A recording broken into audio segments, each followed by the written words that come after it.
She walked into that courtroom carrying more than just two sleeping babies.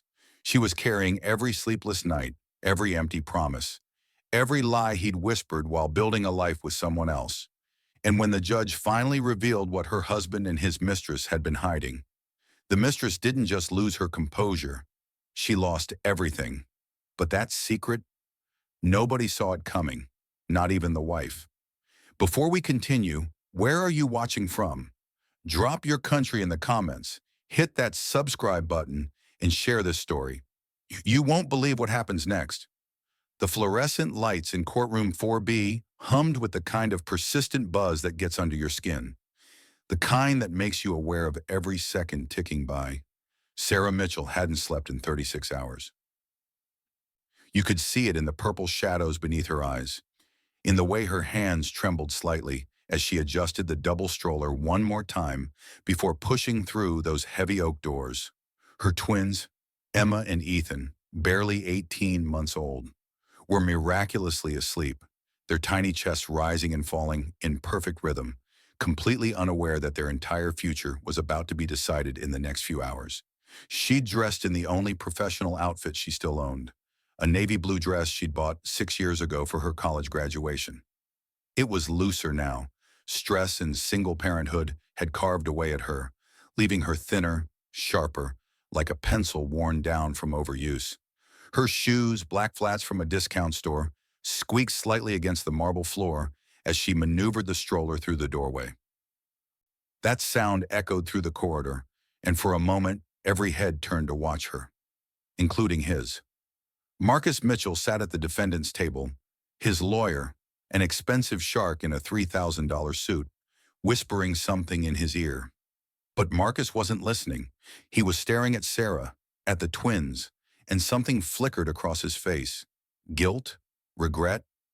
Or maybe just discomfort at being confronted with the reality of what he'd abandoned. He looked good. That was the thing that twisted the knife a little deeper. Designer watch, tailored suit, fresh haircut. He looked like success, like a man who'd made it, while Sarah looked like someone who'd survived a war. But it was the woman sitting behind Marcus who made Sarah's stomach clench. Victoria Chen, the mistress. Though she hated that word now. Too small, too simple for what this woman had done. Victoria sat in the front row of the gallery section, her posture perfect, her designer handbag placed deliberately on the bench beside her, as if saving a seat no one else deserved to occupy. She wore white, actual white, a crisp white blazer over a silk blouse, white pants, white heels, as if she were the innocent one, as if she had any right to claim purity in this mess. Their eyes met for just a second, and Victoria's lips curved into something that wasn't quite a smile. More like a confirmation. I won, that look said. I took him from you, and I won. Sarah broke the eye contact first, focusing instead on parking the stroller along the wall where it wouldn't block the aisle. Her hands were shaking worse now. She could feel everyone watching her, the handful of people scattered throughout the gallery, probably here for other cases, but drawn into this drama anyway. She could feel their judgment, their curiosity, their pity. Poor thing. Showed up with babies to a divorce hearing. How desperate. How pathetic. She'd heard the whispers before. She'd see them again. The bailiff, a middle-aged black woman with kind eyes and salt and pepper hair, pulled back in a tight bun, approached Sarah quietly. Ma'am, you can't have the stroller in the courtroom during proceedings. Is there someone who can watch the children? Sarah felt her throat tighten. No, there's no one. My mother's in Florida, and I couldn't afford. I can't leave them outside. The bailiff's expression softened. She glanced back at the judge's chambers, then at Sarah. How old are they? 18 months. They sleeping? Yes, ma'am. A pause. The bailiff looked at those two tiny faces, peaceful and vulnerable, then back at Sarah's exhausted, desperate expression. Keep them quiet and keep the stroller against that back wall. If they wake up and cry, you'll need to step out. Understood? Thank you, Sarah whispered, her voice cracking. Thank you so much. The bailiff nodded and walked away, but not before shooting a look toward Victoria that could have stripped paint off walls. Apparently, Sarah wasn't the only one who'd noticed the white outfit. Sarah took her seat at the plaintiff's table. Her court-appointed attorney, Gerald Morrison, a tired-looking man in his 50s who'd been handling family law cases for 3 decades, giving her a reassuring nod. Gerald wasn't flashy. His briefcase was scuffed, his suit was off the rack, and he'd been honest with Sarah from the beginning. "I'll do my best, but your husband's lawyer is going to try to bury us in paperwork and technicalities. Just stay calm, tell the truth, and let me handle the legal arguments." "All rise!" The bailiff's voice cut through the room, and everyone stood. Everyone except Sarah, who had to reach back and gently rock the stroller with one hand to keep it from rolling while she got to her feet. Even that small detail, having to think about the babies while everyone else simply stood up, felt like a metaphor for everything that had led to this moment. Judge Patricia Whitmore entered from her chambers, her black robe flowing behind her like a cape.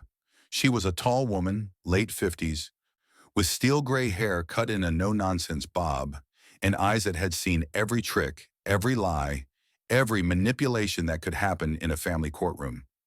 She'd been appointed to the bench 12 years ago after a distinguished career as a family law attorney herself. She didn't tolerate games. She didn't accept excuses. And she had a particular disdain for people who use the court system to punish their exes rather than to seek actual justice. She settled into her seat, arranging some papers, then looked up at the courtroom. Her eyes swept across Marcus, across his expensive lawyer, across Victoria in her calculated white outfit, and then landed on Sarah and the stroller against the back wall. Something shifted in Judge Whitmore's expression. Just slightly, but if you were paying attention, you'd have seen it. A tightening around her eyes, a slight compression of her lips. She'd been a single mother once too, many years ago. She knew what it looked like when a woman showed up to court with babies because she had absolutely no other choice. "Be seated," Judge Whitmore said. Her voice had the quality of someone who didn't need to raise it to command attention. Everyone sat. "Case number 22 and 24, FM 7834, Mitchell versus Mitchell.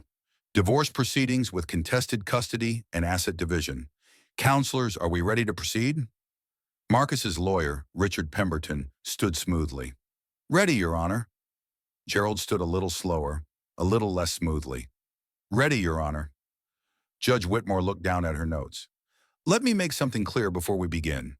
I've reviewed the preliminary filings from both sides, and I'm concerned about the level of hostility evident in these documents. This is a divorce proceeding, not a war crimes tribunal. We're here to make practical decisions about custody, support, and asset division. I expect both parties to conduct themselves with civility and honesty. Am I understood?" "Yes, Your Honor," both lawyers said in unison. "Good." Judge Whitmore looked directly at Marcus. "Mr. Mitchell, I see you filed for joint custody of the twins, Emma and Ethan Mitchell, but you're currently living in a one-bedroom apartment with Miss Chen. Is that correct?" Richard Pemberton stood again.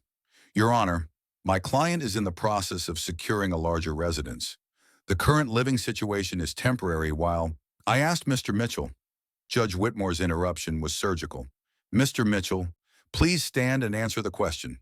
Marcus stood, clearing his throat. "Yes, Your Honor. Victoria and I are currently in a one-bedroom, but we're looking at a 3-bedroom and—" "How long have you been looking?" About 2 months, Your Honor." "And how long have you been living with Miss Chen?" Marcus hesitated. That hesitation told you everything. 9 months, Your Honor."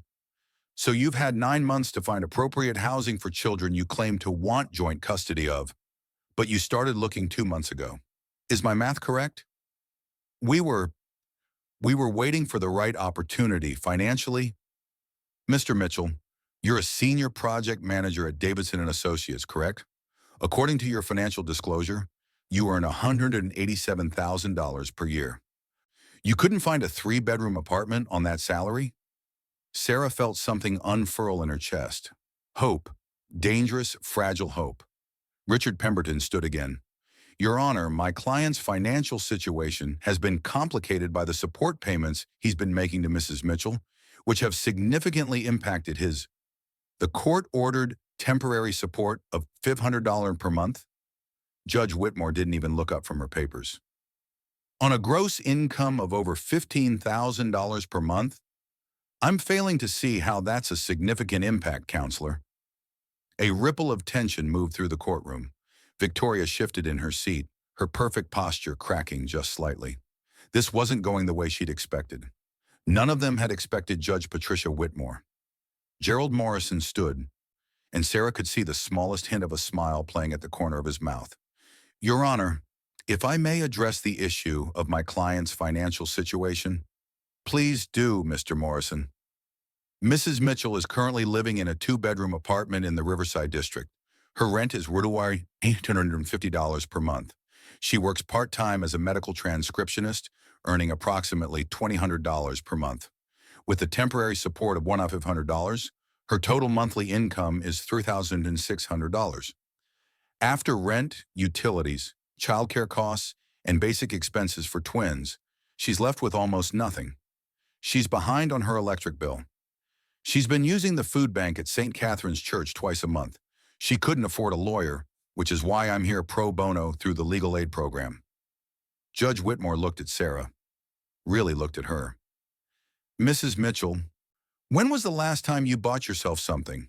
Not for the children, for yourself. Sarah blinked. She hadn't expected that question. I don't remember, Your Honor. Approximately? Maybe 6 months. A pair of shoes because my old ones had a hole. From where? The thrift store on Henderson Avenue, Your Honor. Victoria let out a sound. Not quite a laugh, but close. A derisive snort that said, pathetic. Judge Whitmore's head snapped toward the gallery. Miss Chen, do you find something amusing? Victoria's confidence faltered. No, Your Honor, I apologize. You're not a party to this case. You're here as a spectator. If you can't control your reactions, I'll have the bailiff remove you. Are we clear? Yes, Your Honor. But Victoria's eyes blazed with resentment. She wasn't used to being spoken to like that. She was used to being the woman who won. Judge Whitmore returned her attention to the case file. Mr. Pemberton, your client is petitioning for joint custody and a reduction in child support based on the claim that Mrs. Mitchell is alienating him from the children. Walk me through that allegation. Richard Pemberton stood back in his element.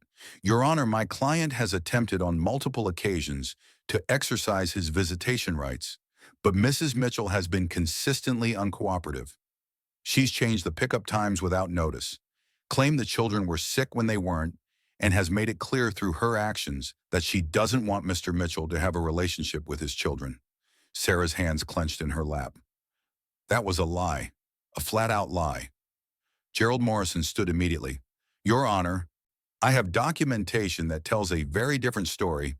Text messages, emails, and a log that Mrs. Mitchell kept of every missed visitation. May I approach? You may.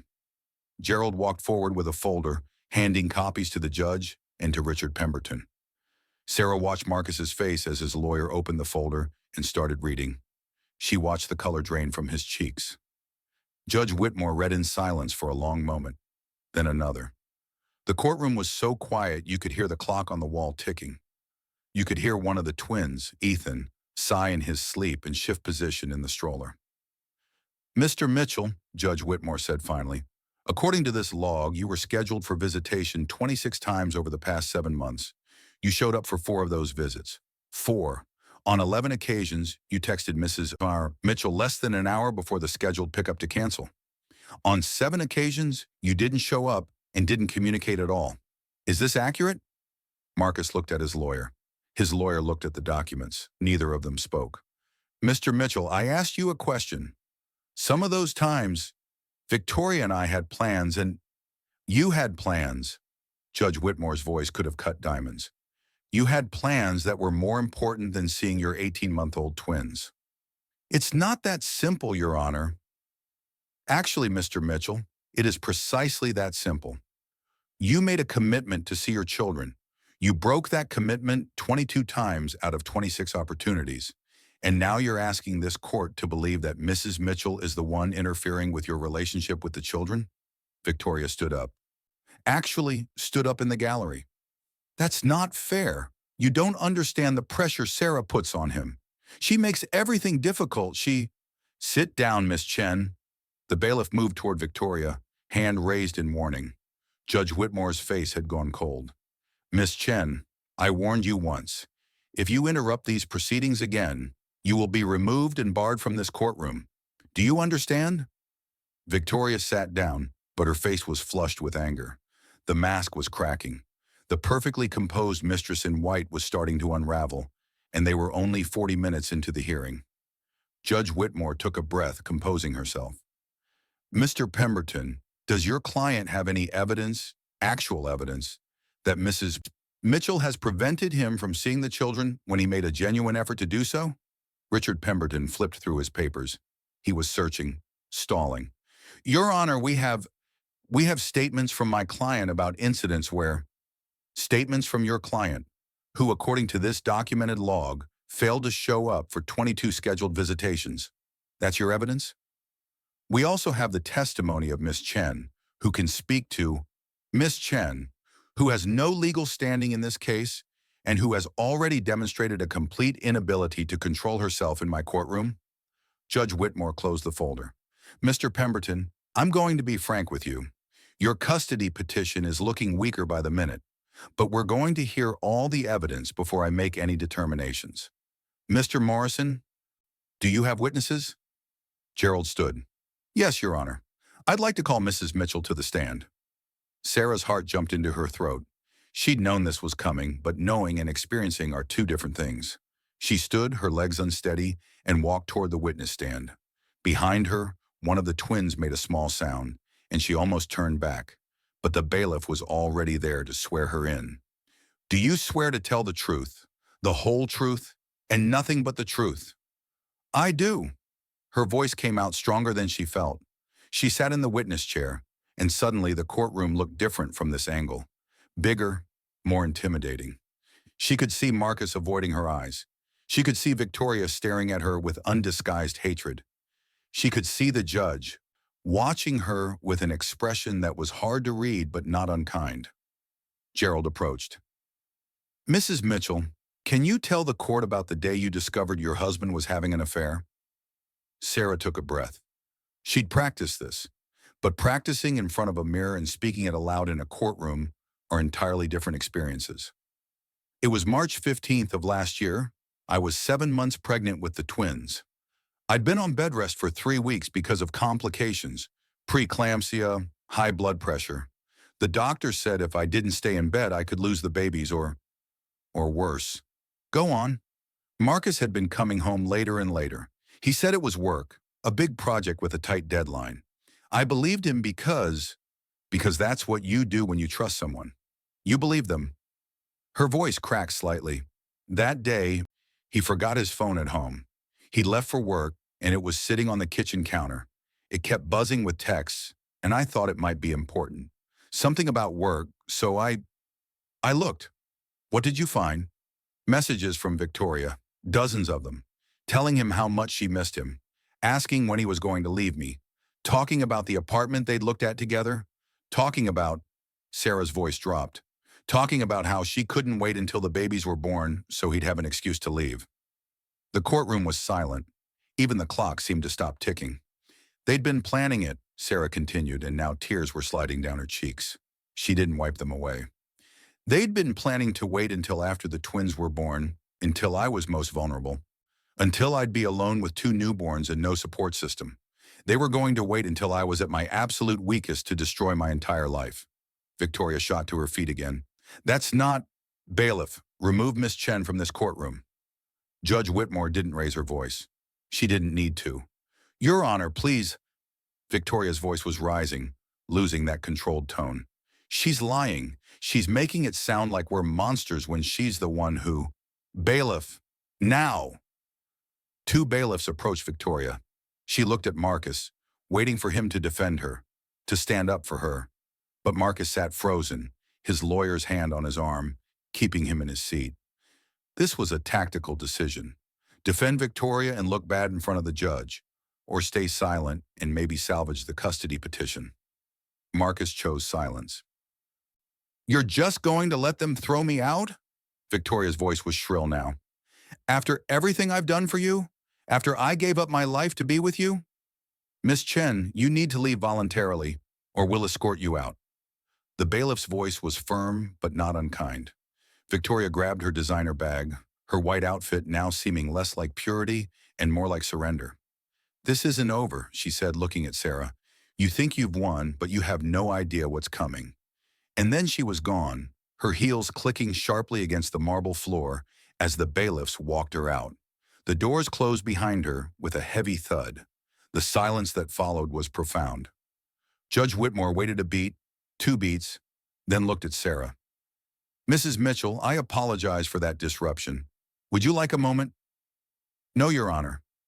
I'd like to finish. A slight nod of approval from the judge. Continue, Mr. Morrison. Gerald approached Sarah again. Mrs. Mitchell, what happened after you discovered the text messages? I confronted Marcus when he came home that night. He admitted everything. Said he'd fallen in love with Victoria, that our marriage had been dead for years, which was news to me, by the way. We'd been trying to get pregnant for 3 years before it finally happened. We'd been seeing a fertility specialist. We'd spent our savings on IVF. And the whole time, apparently, our marriage was dead. And I just didn't know it. What did he say about the pregnancy? Sarah looked directly at Marcus now. He finally met her eyes. He said the twins weren't planned, that the IVF working was an accident, that he'd only agreed to keep trying because I wanted it so badly, but he never actually wanted children. He said she had to stop, had to swallow the lump in her throat. He said Victoria made him happy in ways I never could. Your Honor, Richard Pemberton stood, I object to this line of questioning. My client's feelings about the marriage aren't relevant to, overruled. His feelings about the children are absolutely relevant to a custody determination. Sit down, Mr. Pemberton, Gerald continued. What happened next? He left that night, packed a bag, and went to stay with Victoria. I had to call my neighbor to take me to the emergency room because my blood pressure had spiked so high I thought I was having a stroke. I spent 4 days in the hospital. They almost delivered the twins 2 months early. Marcus didn't visit once. Did he help you when the twins were born? No. I delivered them 6 weeks later by emergency C-section. I was alone. My mother couldn't afford to fly out from Florida, and I didn't have anyone else. The hospital social worker had to help me figure out how to get home with 2 babies and no car seat because Marcus had our only car. A charity provided the car seats. A church group brought us meals for 2 weeks. Marcus sent flowers to the hospital with a card that said, "Congratulations on the twins." Someone in the gallery gasped. Even Richard Pemberton looked uncomfortable. As if I'd won a raffle, Sarah said bitterly. As if I'd accomplished something by myself that had nothing to do with him. When did Mr. Mitchell first meet his children? When they were 3 weeks old. He showed up at my apartment, unannounced, with Victoria. He wanted to introduce the babies to his new girlfriend. I said no. He called me unreasonable. Your Honor, Richard Pemberton was on his feet again. This is clearly a biased recounting. Mr. Pemberton, you'll have your chance for cross-examination. Until then, sit down. Gerald checked his notes. Mrs. Mitchell, the defense has claimed you've been preventing Mr. Mitchell from developing a relationship with his children. Is that true? No. I've begged him to be involved. I've sent him pictures, videos, updates about their development. I've offered to bring them to his apartment, even though it's an hour away, and I don't have reliable transportation. I've rearranged my work schedule dozens of times to accommodate his schedule, but he cancels more often than he shows up. And when he does show up, he usually has Victoria with him, even though I've explained that it's confusing for the babies to have her there when she's not a parent. Why does Miss Chen's presence bother you? Sarah chose her words carefully. Because Emma and Ethan are 18 months old. They don't understand why their father doesn't live with us. They don't understand who Victoria is or why she's with their father. All they know is that sometimes a man they're supposed to call Dada shows up with a stranger, plays with them for an hour or two, and then disappears again. It's not healthy. It's not stable. And I've told Marcus this, but he insists that Victoria is part of his life now. So she needs to be part of the baby's lives too. What do you want from this custody arrangement, Mrs. Mitchell? I want Marcus to be their father. A real father. not someone who shows up when it's convenient and posts pictures on social media to look good. I want him to be there for doctor's appointments, for the nights when they're sick and won't stop crying, for the grocery shopping and the diaper changes, and the thousand small moments that make up actually raising children. But if he can't do that, and his track record shows he can't or won't, then I want him to pay proper child support and let me provide them with a stable, loving home. Gerald walked back to his table, satisfied. No further questions, Your Honor. Richard Pemberton stood, straightening his expensive tie. This was his moment. Mrs. Mitchell, isn't it true that you've consistently spoken negatively about my client to mutual friends and family? I've told people the truth about what happened. The truth according to you. The truth according to text messages. According to medical records showing I was hospitalized because of the stress he caused. According to, you admit you were hospitalized for mental health issues? Sarah's eyes flashed. I was hospitalized because my blood pressure went so high I almost died. That's not a mental health issue. That's a physical reaction to emotional trauma. But you were also prescribed anti-anxiety medication, correct? Gerald stood. Objection, Your Honor. Mrs. Mitchell's medical treatment is protected information, and Mr. Pemberton is attempting to suggest that taking medication for anxiety, a completely normal and responsible response to trauma, somehow makes her an unfit mother. Sustained. Mr. Pemberton, tread carefully. But Richard Pemberton had done what he wanted to do. He'd planted the seed. Mental health issues, medication, just enough to create doubt. Mrs. Mitchell, have you introduced the children to any romantic partners since separating from my client? No, not once. Not once. So you're telling this court that in 18 months you haven't dated anyone? That's exactly what I'm telling the court, because I've been focused on keeping 2 babies alive and healthy while working part-time and surviving on poverty-level income. I haven't had time to date. I haven't had the energy. And frankly, the last thing I need is to bring another person into my children's lives when their own father can barely be bothered to show up. The judge's eyebrows raised slightly. That wasn't a rehearsed answer. That was pure, unfiltered exhaustion and frustration. You seem angry, Mrs. Mitchell. I am angry. Wouldn't you be? Perhaps my client felt trapped in an unhappy marriage. Then he should have left before we spent 3 years and thousands of dollars trying to have children. He should have left before I carried his babies for 9 months and nearly died bringing them into the world. He should have had the basic human decency to be honest, instead of sneaking around behind my back while I was bedridden and helpless. Richard Pemberton paused. He'd expected tears, maybe defensiveness. He hadn't expected controlled fury. No further questions, Your Honor. Sarah stepped down from the witness stand, her legs shaking but her head held high. She'd done it. She'd told her truth. Now it was up to the judge. But Judge Whitmore wasn't done. Mr. Pemberton, I'd like to hear from your client. Mr. Mitchell, please take the stand. Marcus looked at his lawyer, who gave him a slight nod. He stood, walked to the witness stand, and was sworn in. He sat down, adjusting his expensive suit jacket, trying to look confident. But if you watched closely, you could see his hands trembling slightly. Judge Whitmore didn't wait for the lawyers to question him. She went straight at him herself. Mr. Mitchell, I've reviewed your financial disclosures. You earn $187,000 per year. Is that correct? Yes, Your Honor. And you're currently paying $1,500 per month in temporary child support for your twin children. Yes, Your Honor. You're petitioning to reduce that support to $800 per month. On what grounds? Marcus cleared his throat. Your Honor, I have significant expenses. My rent, my car payment, insurance, student loans. Your rent is $2,800 per month for a 1-bedroom apartment in the downtown district. That's correct, yes? Yes, but Victoria and I share that. I didn't ask about Miss Chen's contribution. You chose to live in an expensive apartment in an expensive neighborhood. Those are discretionary choices. You have a luxury car, a BMW, with a payment of $900 per month.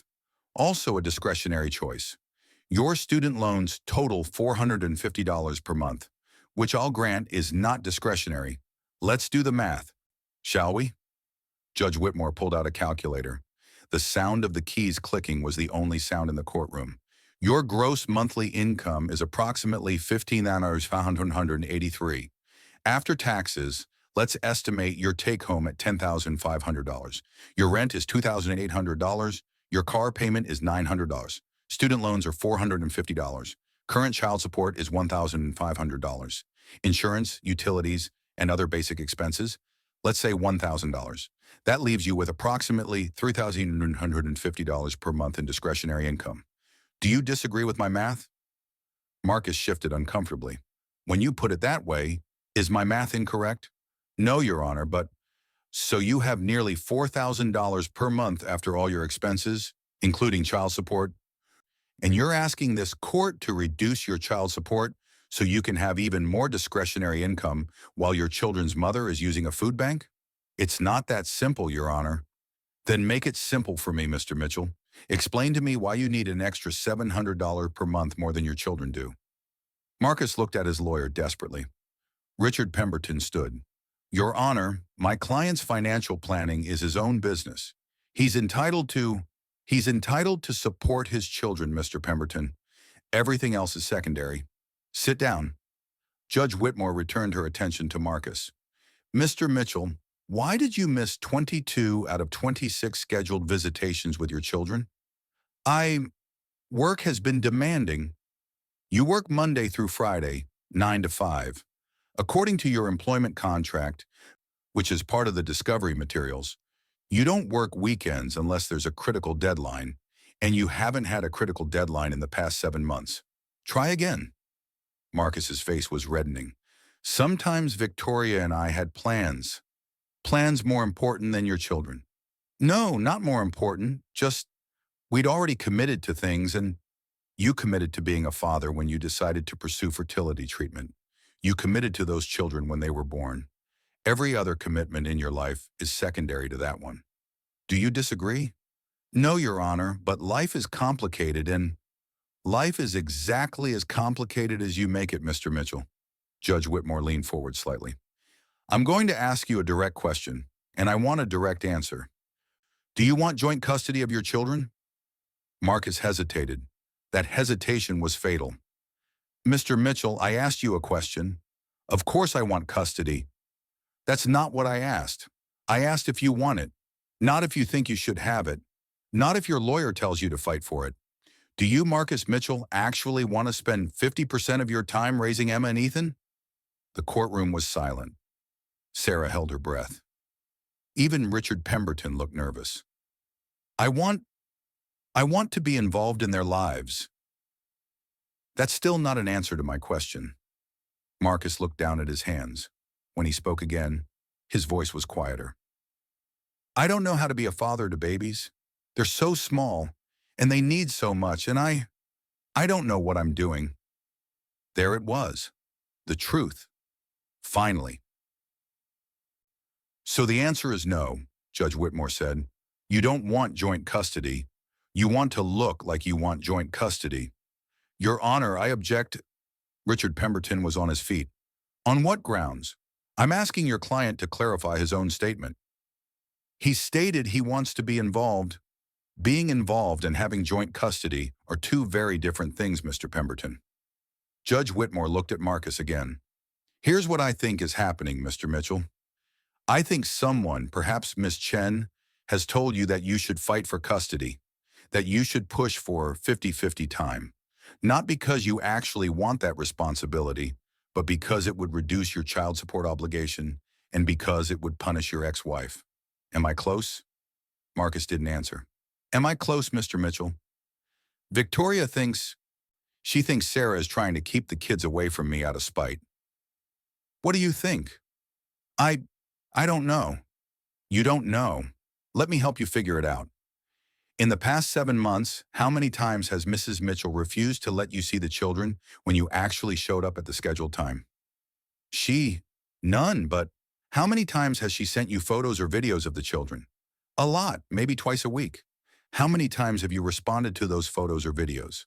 Marcus was silent. Mr. Mitchell, how many times have you responded? Not very often. According to the text records provided by Mrs. Mitchell, you've responded to 17 messages out of the 63 she sent you over 7 months. That's less than 30%. She sends you updates about your children, and you ignore her 70% of the time? Is that the behavior of someone who's being alienated from his children, or is that the behavior of someone who's simply not that interested? I'm interested. Then show me. Show me evidence that you've tried to be a father.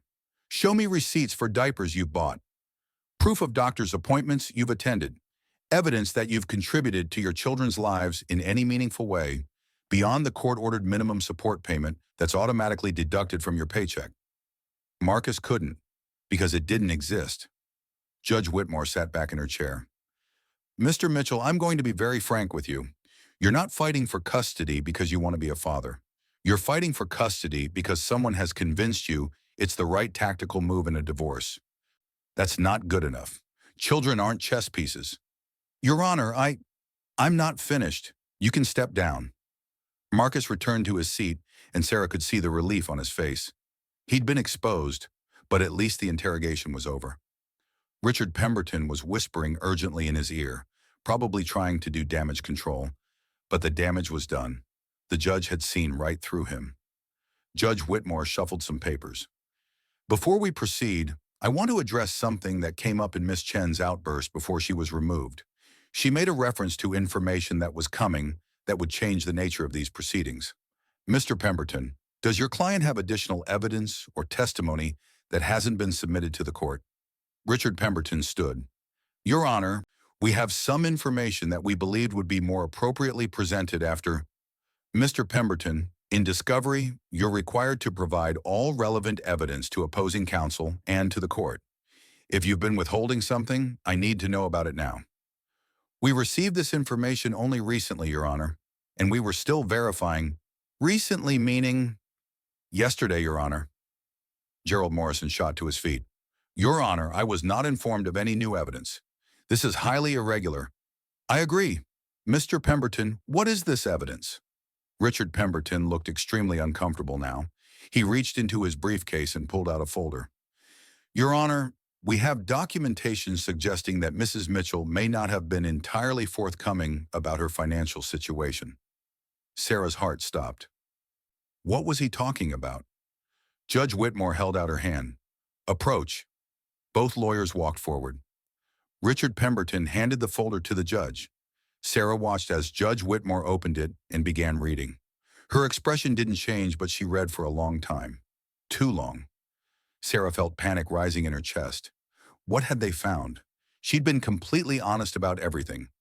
Mr. Pemberton, where did you obtain this documentation? It was provided to my client by Miss Chen, Your Honor. And where did Miss Chen obtain it? A pause. I don't have that information, Your Honor. You don't have that information. Judge Whitmore's voice was flat. You brought evidence into my courtroom without verifying its source or its legitimacy. Mr. Morrison, approach with your client. Gerald stood, gesturing for Sarah to join him. She walked forward on shaking legs, Gerald's hand steadying her elbow. They approached the bench. Judge Whitmore showed them the documents. Sarah looked at them and felt her world tilt. They were bank statements from an account she didn't recognize, showing deposits of $3,000 per month from Phoenix Consulting, LLC, making it look like she'd been lying about her income, like she'd been hiding money while claiming poverty. Your Honor, Sarah's voice came out as barely a whisper. I've never seen these before. That's not my account. The account is in your name, Richard Pemberton said. Account number ending in 4738, opened 6 months ago at First National Bank. I didn't open that account. I've never heard of Phoenix Consulting. This isn't real. Mrs. Mitchell, Judge Whitmore's voice cut through her rising panic. Look at me. Sarah met the judge's eyes. Have you ever done any work for a company called Phoenix Consulting? No, Your Honor, never. Have you opened any bank accounts in the past year? No, Your Honor. I can barely afford to keep my current account above the minimum balance. Judge Whitmore looked at the documents again, then at Richard Pemberton. These statements show electronic deposits, but there's no physical address for Phoenix Consulting on these documents. There's no tax identification number. There's no legitimate paperwork that would typically accompany employment income. Your Honor, My client was told. I don't care what your client was told. I care about what can be verified. Judge Whitmore picked up her phone and pressed a button. Margaret, I need you to contact First National Bank immediately. I need to verify whether an account ending in 4738 in the name of Sarah Mitchell is a legitimate account. Yes, I'll hold. The courtroom was silent. Sarah felt like she couldn't breathe. Someone had created a fake bank account in her name. Someone had manufactured evidence to make her look like a liar. And she knew exactly who that someone was.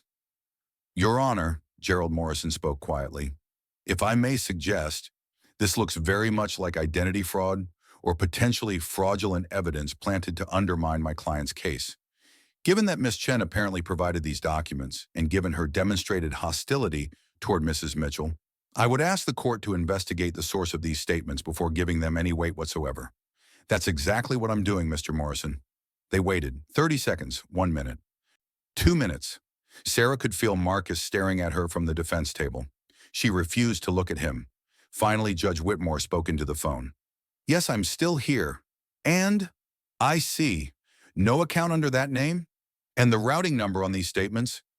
It's not even valid? Thank you, Margaret. Yes, please send me that confirmation in writing. Judge Whitmore hung up the phone and looked at Richard Pemberton. Her expression was cold enough to freeze nitrogen. Mr. Pemberton, the bank has confirmed that no such account exists. The account number on these statements is not a valid First National Bank account number. The routing number doesn't correspond to any legitimate banking institution. These documents are forgeries. Richard Pemberton went pale. Your Honor, I had no knowledge. Where is Miss Chen? She was removed from the courtroom, Your Honor. Bailiff, find Miss Chen and bring her back into this courtroom immediately. If she's left the building, detain her. The bailiff nodded and left quickly. Judge Whitmore turned to Marcus. Mr. Mitchell, stand up. Marcus stood, looking confused and frightened. Did you know about these forged documents? No, Your Honor, I swear. Did Miss Chen tell you she had evidence about your wife's finances? She said she'd found something that would help the case, but she didn't tell me what. Did you ask? Marcus hesitated. No, Your Honor. Why not? I trusted her. You trusted her to do what, exactly? To manufacture evidence against the mother of your children? To commit fraud? What exactly did you trust her to do, Mr. Mitchell? I didn't know she would. I thought she'd just found proof that Sarah was lying about money. Based on what? Did you have any reason to believe Mrs. Mitchell was lying about her financial situation? Victoria said she saw Sarah at a restaurant last month, and what? Being at a restaurant is proof of hidden income? Mr. Mitchell, do you realize that your girlfriend just committed multiple felonies on your behalf? Bank fraud, identity theft, forgery, submitting false evidence to a court. Do you understand the severity of this? The courtroom doors opened. The bailiff returned, but Victoria wasn't with him. Your Honor, Miss Chen is not in the building. Security footage shows she left approximately 10 minutes ago. Judge Whitmore's jaw tightened. Contact court security and local law enforcement. I want Victoria Chen located and brought in for questioning immediately. She submitted forged documents to this court, which is contempt at minimum and potentially criminal fraud. She turned back to Marcus. Mr. Mitchell, did you provide Miss Chen with any of Mrs. Mitchell's personal information? Social security number, date of birth, anything she could have used to create these forgeries? Marcus looked sick. I might have. We lived together, and she had access to my files, and I had some of Sarah's documents from when we were married. So you provided your girlfriend with your wife's personal identifying information, and you didn't think that might be a problem? I didn't think she would use it for anything. You didn't think. That seems to be a pattern with you, Mr. Mitchell. Judge Whitmore took a breath, visibly composing herself. Here's what's going to happen. This court is going to take a 30-minute recess while I speak with both attorneys in my chambers. Mrs. Mitchell, you're free to tend to your children. Mr. Mitchell, you stay where you are. Bailiff, make sure Mr. Mitchell doesn't leave this courtroom or make any phone calls. Everyone stood as Judge Whitmore left the bench. Sarah walked back to the stroller on shaking legs. Emma had woken up and was starting to fuss. making those small sounds that would become full crying in about 30 seconds if Sarah didn't pick her up. She lifted Emma out of the stroller, pressing her daughter's warm little body against her chest. Emma immediately settled, tucking her head into Sarah's neck with a sleepy sigh. Sarah closed her eyes, breathing in that baby smell, milk and powder and something indefinably sweet, and tried to process what had just happened. Victoria had forged bank documents, created a fake account in Sarah's name, tried to frame her as a liar. And if Judge Whitmore hadn't thought to verify those documents, if she just accepted them at face value, Sarah shuddered. She could have lost custody. She could have lost everything because of Victoria's vindictive scheme. A woman from the gallery approached tentatively. She was older, maybe 60, with kind eyes behind wire-rimmed glasses. "Honey, are you okay? Do you need some water or anything?" I'm okay. Thank you." That judge is something else. She saw right through all their nonsense. The woman smiled. "Your babies are beautiful." "Thank you." Sarah managed a small smile back. Ethan was awake now, too, looking around with those big brown eyes that were exactly like his father's. Sarah set Emma back in the stroller and picked up Ethan, kissing his forehead. Both babies were due for a bottle and a diaper change, but she didn't want to leave the courtroom. She didn't want to miss anything. Gerald Morrison appeared at her elbow. "Sarah, do you have a minute?" She nodded and they stepped into the hallway just outside the courtroom doors. Gerald kept his voice low. "Judge Whitmore is furious. I've been practicing law for 30 years, and I've never seen her this angry. She's talking about recommending criminal charges against Victoria and potentially sanctioning Marcus's attorney for submitting unverified evidence." "What does this mean for the custody case?" "It means we're in a much stronger position than we were an hour ago. Marcus looks either complicit or incompetent. Neither is a good look for a custody petition. The forged documents show Victoria's character, and by extension, they reflect on Marcus's judgment for being with her. But Sarah," Gerald's expression grew more serious, "you need to be prepared for Victoria to escalate. She's cornered now. She's facing potential criminal charges. People do desperate things when they're desperate. What should I do? Document everything. If she contacts you, don't respond. Forward everything to me and to the police. Consider getting a protective order. And maybe stay with a friend for a few days if you can." Sarah almost laughed. "I don't have friends I can stay with. I barely have friends anymore. After Marcus left, people took sides, and most of them took his. And even if I did have somewhere to go, I can't just leave my apartment. I have work. The babies have their routines. Then at least be vigilant. Lock your doors, don't answer calls from unknown numbers, and trust your instincts. If something feels wrong, it probably is." Sarah nodded, but fear was coiling in her stomach now. She'd thought this hearing would resolve things. Instead, it had just made everything more complicated. They returned to the courtroom. Marcus sat at the defense table, his head in his hands. Richard Pemberton was on his phone, probably calling his malpractice insurance carrier.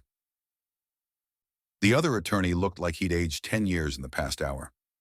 Exactly 30 minutes after she left, Judge Whitmore returned to the bench. Everyone stood, then sat. The judge's expression was unreadable, but there was a tension in her shoulders that hadn't been there before. "This court has reviewed the evidence presented today, and I have some very serious concerns about the conduct of the parties in this case. However, before I make my rulings, there's one more matter we need to address." She looked directly at Marcus. "Mr. Mitchell, I asked you earlier if you wanted joint custody. You gave me an ambiguous answer. I'm going to ask you again, but this time I want you to think very carefully before you respond. Think about what joint custody actually means. It means having those children 50% of the time. It means sleepless nights when they're sick. It means canceling plans because they need you. It means putting their needs before your own, before your girlfriend's, before everything else in your life. It means being a parent, not a visitor." Judge Whitmore paused, letting that sink in. "So I'm asking you one final time. Do you want joint custody of Emma and Ethan Mitchell?" Marcus looked at his lawyer. Richard Pemberton gave the smallest shake of his head. A silent message. "Don't lie to this judge again." Marcus looked at Sarah, then at the stroller where his children slept, oblivious to the fact that their father was about to make a choice that would define their entire childhood. "No, Your Honor." His voice was barely audible. "No, I don't." Sarah felt something break inside her chest, even though she'd known it was coming, even though she'd seen it in his face and his actions for months. Hearing him say it out loud was devastating. He didn't want them. He'd made them, fought to make them, spent thousands of dollars to bring them into existence, and then he'd looked at the reality of their lives and decided it was too much work. "Thank you for your honesty," Judge Whitmore said. "I'm now ready to issue my rulings. In the matter of custody, I award sole legal and physical custody to Sarah Mitchell. Marcus Mitchell is granted supervised visitation every other Saturday from 10 a.m. to 2 p.m. to take place at the Family Visitation Center on Oak Street. This supervision will continue for a minimum of 6 months, at which point we'll review whether unsupervised visitation is appropriate." Richard Pemberton stood. "Your Honor, supervised visitation is typically reserved for cases involving abuse or—" "Mr. Pemberton, your client just admitted in open court that he doesn't want custody of his children. He has missed 22 out of 26 scheduled visitations. His girlfriend just committed multiple felonies targeting his children's mother. I have serious concerns about his judgment and his commitment to these children. Supervision is the minimum safety measure this court can take. If you'd like to appeal, you're welcome to do so. But this ruling stands," she continued. "In the matter of child support, I'm ordering Marcus Mitchell to pay $2,800 per month to be automatically deducted from his paycheck. This is not punitive. This is proportional to his income and the needs of 2 young children. Additionally, he will maintain health insurance for the children and split all uncovered medical expenses 50-50. Marcus's face had gone white. That was almost double what he'd been paying. "Furthermore," Judge Whitmore continued, "Mr. Mitchell will establish a college fund for Emma and Ethan with an initial contribution of $10,000 and monthly contributions of $500. He will provide proof of this fund's establishment within 30 days. "Your Honor," Richard Pemberton was practically sputtering now, "these amounts are excessive. These amounts are appropriate for someone earning $187,000 per year who chose to create these children and then chose to abandon them. Mr. Pemberton, your client drives a BMW and lives in a luxury apartment while his children's mother uses a food bank. I'm simply correcting that disparity." Judge Whitmore looked at Sarah. "Mrs. Mitchell, I'm also ordering Mr. Mitchell to pay $15,000 in retroactive support covering the period from the children's birth until formal support payments began. This should help you get caught up on your bills and provide some financial stability." Sarah felt tears streaming down her face. She couldn't speak, couldn't process what was happening. "In the matter of assets," Judge Whitmore continued, "I'm awarding Mrs. Mitchell 60% of all marital assets, including retirement accounts, savings, and the equity in the home you sold last year. The 40-60 split reflects Mr. Mitchell's conduct during the marriage and his abandonment of his wife during a high-risk pregnancy." Richard Pemberton was on his feet again. "Your Honor, this is clearly punitive. This is equitable, Mr. Pemberton. Sit down." Judge Whitmore gathered her papers. "Now, regarding the forged documents submitted to this court, I'm referring this matter to the District Attorney's Office for potential criminal prosecution of Victoria Chen. I'm also issuing an order requiring Mr. Mitchell to provide all of Mrs. Mitchell's personal documents that may be in his possession to the court within 48 hours. Those documents will be returned to Mrs. Mitchell, and Mr. Mitchell is prohibited from retaining any copies." She looked at Marcus with an expression of profound disappointment. "Mr. Mitchell, you came into this court asking for more custody and less financial responsibility. Instead, you're leaving with less custody and more financial responsibility. Do you know why? Because you demonstrated through your words and actions that you're not ready to be a parent. You prioritized your girlfriend's schemes over your children's well-being. You allowed her to commit crimes using your ex-wife's personal information. You missed dozens of opportunities to be a father because you had plans." Marcus sat frozen, unable to meet the judge's gaze. "But here's the thing about children," Judge Whitmore continued, her voice softer now but no less forceful. "They don't stay babies forever. Someday they're going to be old enough to understand what happened here. They're going to be old enough to read the transcript of these proceedings. And they're going to see that their mother fought for them while their father fought to minimize his responsibilities. They're going to see that their mother showed up with them to this hearing because she had no other choice, while their father showed up with a lawyer and a girlfriend. That's going to matter to them. You should think about that. The courtroom was absolutely silent. This hearing is adjourned. Mr. Morrison, please prepare the final custody order for my signature. Mr. Pemberton, control your client and make sure he understands that any further attempts to manipulate these proceedings will result in contempt charges. And someone find Victoria Chen before she does something else stupid. Judge Whitmore stood, and everyone else stood with her. She left the courtroom, her robes billowing behind her like wings. Sarah stood there holding Ethan, unable to process what had just happened. She'd won. She'd actually won. Sole custody. Increased support. A college fund. Justice. Gerald Morrison approached, a huge smile on his usually serious face. Congratulations, Sarah. You did it. I can't believe it. Judge Whitmore doesn't make rulings like that unless she's absolutely certain. You're going to be okay. Your kids are going to be okay. Across the courtroom, Marcus was having a very different conversation with his lawyer. Richard Pemberton was speaking in urgent, hushed tones, probably explaining how much money Marcus was about to lose, how his perfect life with Victoria was about to get a lot more complicated. Sarah didn't care. She gathered Emma from the stroller, holding both twins close, and walked toward the exit. As she passed Marcus's table, he looked up at her. Sarah, don't, she said quietly. Just don't. I never wanted it to be like this. You never wanted it to be anything. That was always the problem. She kept walking, pushing the stroller with one hand while holding Emma with the other, Gerald following behind her with his worn briefcase. They emerged from the courthouse into afternoon sunlight that felt almost dreamlike after the fluorescent glare of the courtroom. What happens now? Sarah asked. Now you go home. You pay your bills. You buy your babies whatever they need. You stop worrying about whether you can afford groceries, and you let the legal system handle Victoria. Do you really think they'll press charges? Judge Whitmore recommended it to the DA personally. They'll investigate at minimum. And even if Victoria doesn't end up in jail, she's going to have a very expensive legal battle ahead of her. Sometimes karma doesn't need our help. It shows up on its own. Sarah looked down at her twins, both drowsy and peaceful in her arms. I just want them to have a good life, a stable life. Is that going to be possible now? Sarah, you've been giving them a good life on $30,600 a month. Imagine what you can do with almost twice that, plus retroactive support.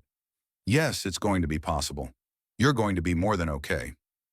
They reached Sarah's car, an older Honda with a dent in the rear bumper and a check engine light that had been on for 3 months.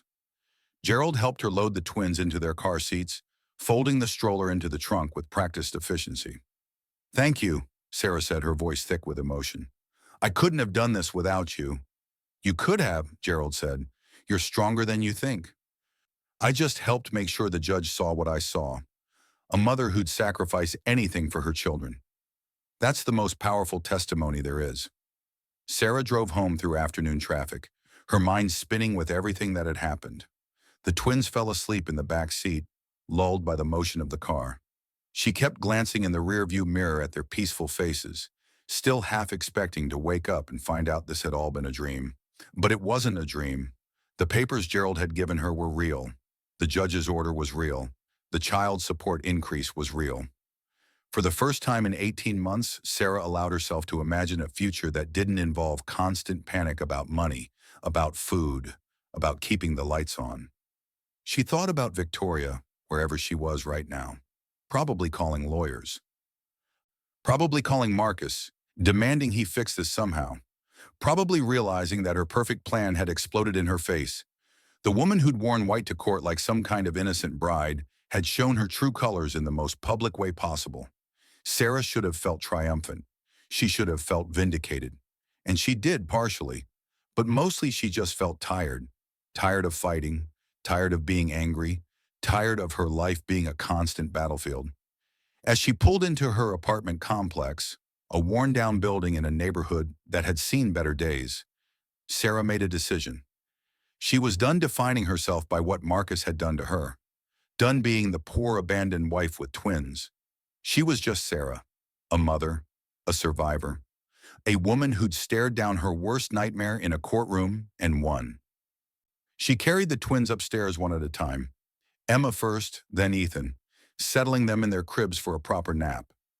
The apartment was small, just 2 bedrooms, a tiny kitchen, a living room barely big enough for a couch and the baby's play area.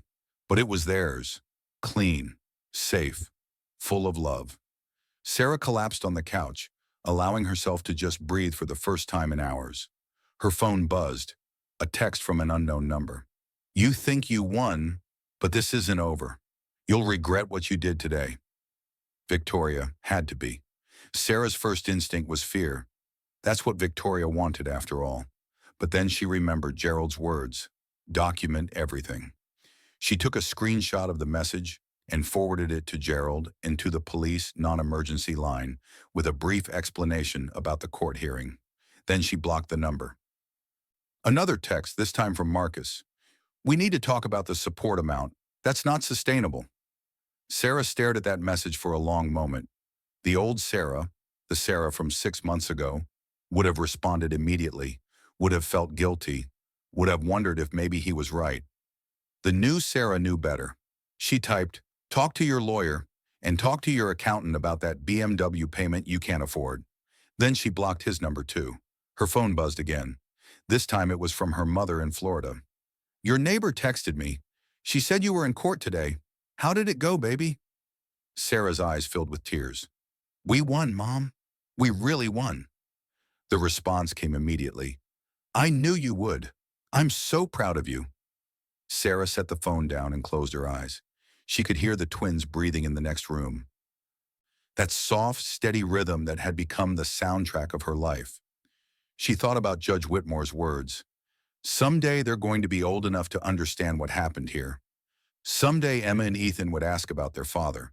They'd ask why he didn't live with them, why he only visited twice a month under supervision, why their life was the way it was. And Sarah would tell them the truth, not to hurt Marcus, not to turn them against him, but because they deserved to know that they'd always been wanted, that their mother had fought for them. That love isn't about perfection, it's about showing up, even when it's hard. Especially when it's hard. 3 days later, Sarah received a registered letter. The $15,000 retroactive support had been deposited into her account. She logged into her bank app and stared at the balance. Unable to quite believe it was real, she paid her overdue electric bill, paid her rent 2 months ahead, went to the grocery store and bought actual groceries, fresh vegetables, good quality meat, everything she'd been substituting with cheaper options. She bought new shoes for herself, actual new shoes from an actual store, and cried in the dressing room because it had been so long since she'd bought herself anything that wasn't secondhand. She took the twins to the pediatrician for their 18-month checkup, an appointment she'd been avoiding because she didn't have the copay. The doctor proclaimed them healthy, thriving, right on track for all their developmental milestones. "You're doing a great job, Mom," the doctor said. "Whatever you're doing, keep doing it." Sarah had smiled and nodded, but inside she'd been thinking, "I'm surviving. That's what I'm doing. I'm just surviving, day after day, and apparently that's enough." A week after the hearing, Gerald called. They found Victoria. She was at Marcus's apartment. The police questioned her about the forged documents, and she's been charged with identity theft, forgery, and fraud. She's out on bail, but she's facing potential prison time. How much time? If convicted on all counts, could be 2 to 5 years, but more likely, if she's smart, she'll take a plea deal. Probably probation, restitution, community service. The point is, she's not going to be able to harass you anymore without serious consequences. And Marcus? He's been cooperating with the investigation, claiming he had no knowledge of what Victoria was planning. The DA doesn't think they can prove he was involved, so he probably won't face charges. But Sarah, he and Victoria broke up. Sarah absorbed that information. She thought she'd feel something, satisfaction maybe, or vindication. Instead, she felt nothing. Their relationship wasn't her problem anymore. How do you know they broke up? Marcus's lawyer mentioned it. Apparently, Victoria blamed him for not defending her in court, said he should have stood up to the judge, should have protected her. They had a massive fight, and she moved out. So she destroys our marriage, commits crimes on his behalf, and then leaves him anyway. Karma's efficient like that sometimes, Gerald said. Also, Marcus requested a modification to the visitation schedule. He wants to start the supervised visits next week. He actually wants to see them? Apparently, losing his girlfriend made him realize what he still has. Or maybe he just doesn't want to look like a complete deadbeat when this case shows up in his future Google searches. Either way, it's up to you. Sarah thought about it. Thought about Ethan's eyes that looked just like his father's. Thought about Emma's smile. Thought about someday having to explain to them why their father wasn't in their lives. Supervised visits. At the center. Nowhere else. And if he misses more than 2 in a row, I want it in writing that we revisit custody. I'll make sure that's part of the order, Gerald promised. 2 weeks later, Sarah found herself at the Family Visitation Center, a neutral space designed for supervised parent-child interactions. She was early. She was always early these days, careful not to give Marcus or anyone else ammunition to use against her. The twins were in fresh outfits, clean and happy, ready to see their father for the first time in over 2 months. Marcus arrived exactly at 10 a.m. He looked different, thinner, tired, like he'd aged years in just weeks. He signed in at the front desk, then approached Sarah cautiously, like she might explode. "Hi," he said. "Hi." Sarah kept her voice neutral, professional.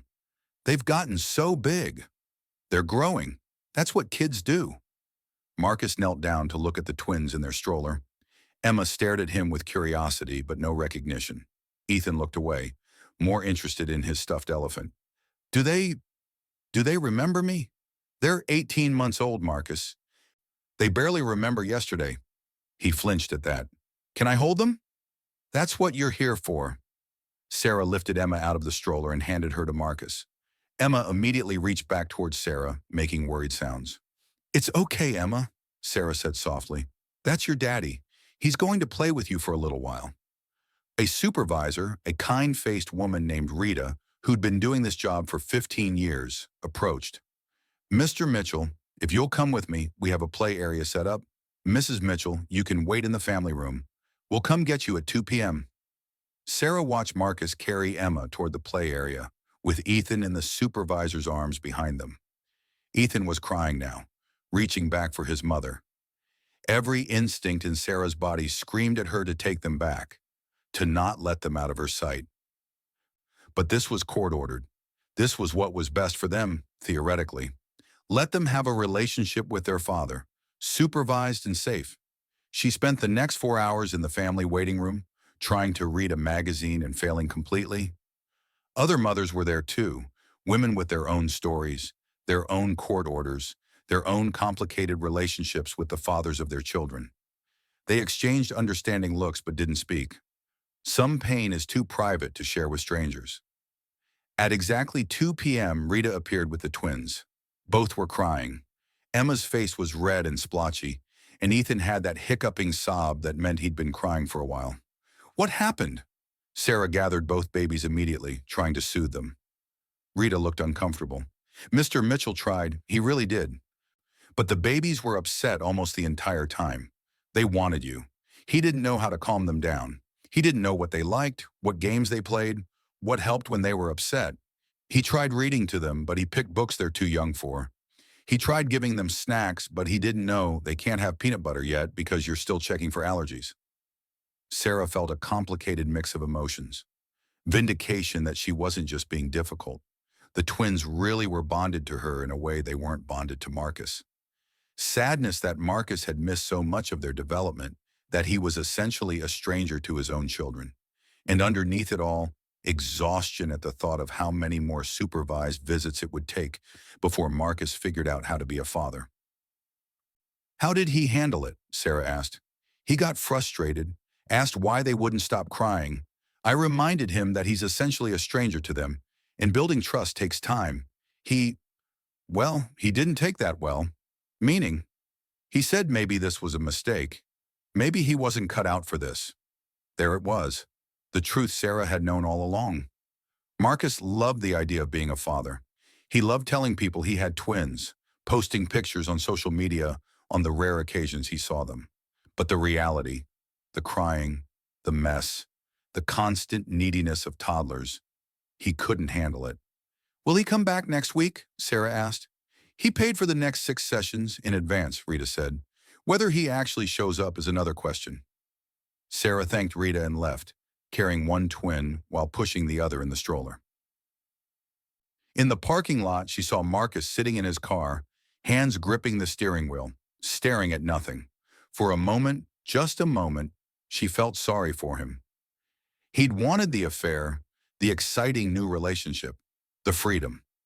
But he'd also wanted to keep the identity of being a father without doing any of the actual work. And now he was discovering that you can't have it both ways. Children aren't accessories you pull out when convenient. They're whole human beings who need consistency, commitment, and love. Sarah loaded the twins into her car and drove home. As she was unloading them, her phone rang. Unknown number. She almost didn't answer, but something made her pick up. "Sarah Mitchell?" A woman's voice, professional and crisp. "Speaking. This is Detective Lisa Chang with the Fraud Division. I'm calling about the identity theft case involving Victoria Chen. Do you have a few minutes to talk?" Sarah's heart started racing. Yes, of course. "Miss Chen has accepted a plea deal. She's pleading guilty to 1 count of identity theft and 1 count of submitting false documents to a court. She'll be sentenced to 2 years probation, 200 hours of community service, and she's required to pay $5,000 in restitution to you for emotional damages and legal costs." "She's not going to prison?" "No, ma'am. The DA felt that probation was appropriate for a first-time offense. Kindly share this story if you learn anything from it. Comment the country you are watching from and subscribe for part 2.